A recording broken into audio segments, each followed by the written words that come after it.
let's reverse engineer from death, right? You die. There are reasons you die. Of course, it can be some accidents, some gun violence, or something like that. But in a normal scenario, in most average cases, people die to some chronic diseases like heart disease, Alzheimer's, cancer, kidney disease, diabetes, etc. So, and there are certain risk factors for these diseases that you can track already early in life. Yeah. So you can see, okay, are you heading towards diabetes? Are you heading towards heart disease? Are you heading towards kidney disease, etc.? You can see those things already decades in advance. Mm-hmm. Maybe not decades, but at least you could project decades into the future and see you would have X amount of risk with this set of risk factors right now based on your blood markers. Yeah. You can also apply the same to the lifestyle. Okay, if you smoke, we know that your future risk of cancer and heart disease is going to be significantly higher compared to someone who doesn't smoke. Mm. The same with alcohol, the same with the diet, the same with sleep and exercise. But independent of all those factors, there's the biomarkers that actually mediate the risk. Yeah. So if you are, let's say, eating a very ultra-processed diet, you start to gain weight, you see increase in visceral fat, you see increase in blood sugar, triglycerides, increased blood pressure and inflammation, all those things. These are the biomarkers that actually lead to the particular chronic disease, such as metabolic syndrome and diabetes and heart disease. But if someone were to, eat a processed diet, but their blood markers are optimal, then the risk it might not be zero, right? You can't completely understand someone's risk based on blood markers and biomarkers, but at least you know that they're not in an immediate risk of diabetes. Yeah. Right.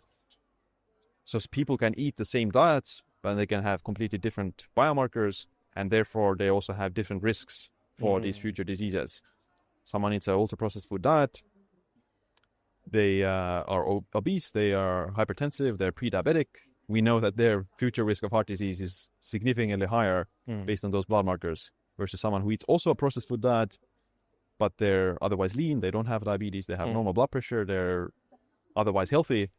So just because they eat more processed food, yes, their risk might be higher than someone who is eating a whole food diet, but the risk is still lower than someone who is also eating the processed food diet and they're diabetic and they're obese, so to say.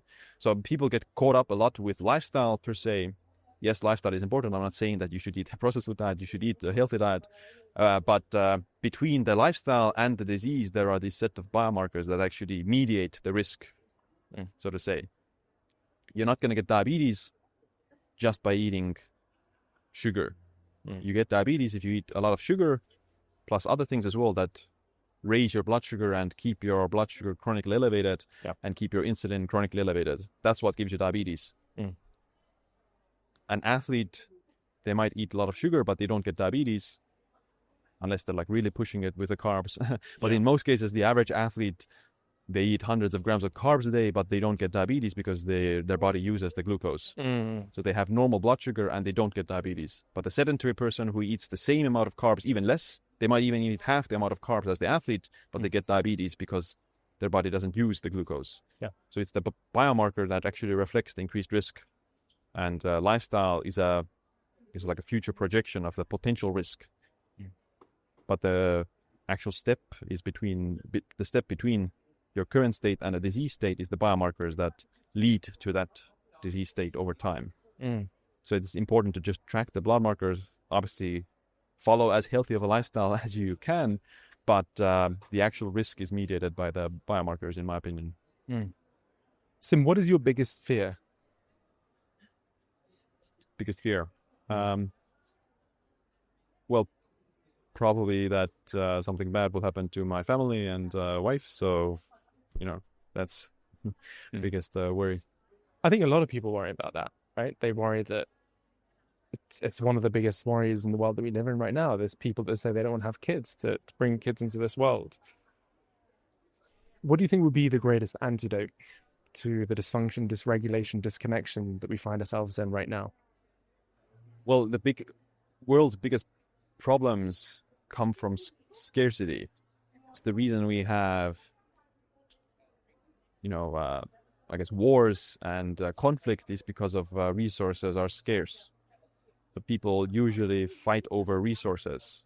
That can be land, that can be minerals, oil, different types of resources, gold, etc. So humans have predominantly fought over resources and land, but it comes down to scarcity. If there was unlimited amount of energy in the world, unlimited amount of food, if we lived in a post-scarcity society, then there would be less motivation to go to war, and there would be less conflict overall as well. It wouldn't eliminate it completely because people would fight over religious reasons, ideological reasons, but you would remove one variable. I think the most common reason for conflict is resources, resource accumulation, and because the resources are scarce, you're more likely to want to take it from other people. So and violence is the way you take it from them. So it's an interesting conundrum because in many ways people would say, and it really is the question of what scarcity means to people, because many people that have nothing probably see a lot of abundance in their lives, and many that have a lot, right, see a lot of scarcity in their lives. It's such a fascinating conundrum that the greed of humanity, right? It's but it's an interesting point you make. Yeah, I was going to say, like, if you find infinite energy, for example, then that would lead to a lot of technological advancement, a lot of abundance. It wouldn't solve a lot of social issues, but it would solve the physical issues of poverty and those kind of things. Thanks for watching this Beyond Tomorrow clip. If you haven't subscribed yet to our main channel, join us there for conversations that can help you thrive today and flourish tomorrow. We'll see you next time.